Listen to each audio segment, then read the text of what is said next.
Fermée pour les fêtes, la fonderie de Bretagne doit rouvrir lundi prochain. Mais pourquoi faire? La question tourne en boucle dans la tête des 350 salariés. L'entreprise a tout juste de quoi régler les salaires pour quelques semaines. Pas forcément l'argent disponible pour relancer la production malgré les commandes. Depuis l'échec des négociations entre l'État, Renault et le repreneur potentiel, le fonds d'investissement allemand Private Assets, c'est le silence radio.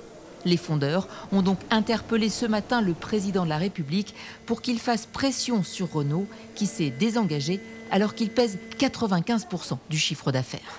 L'État est actionnaire de Renault à hauteur de 15%. Renault vit pas mal avec les aides de l'État français. Renault a bénéficié d'un prêt garanti par l'État pendant le Covid. Renault bénéficie des crédits impôt recherche. Enfin voilà, Renault bénéficie de plein de choses.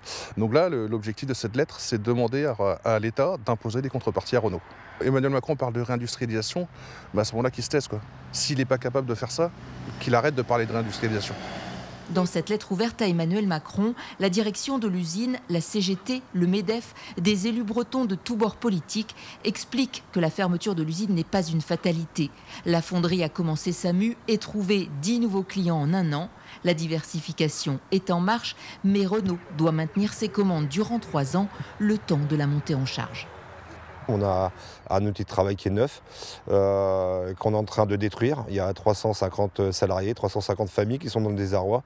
Si Renault ne bouge pas, c'est sûr qu'on va vers un drame social et économique. Et là, c'est une procédure vers un tribunal de commerce. Donc c'est comme ça que ça va se passer. Et c'est ce qu'on ne veut pas.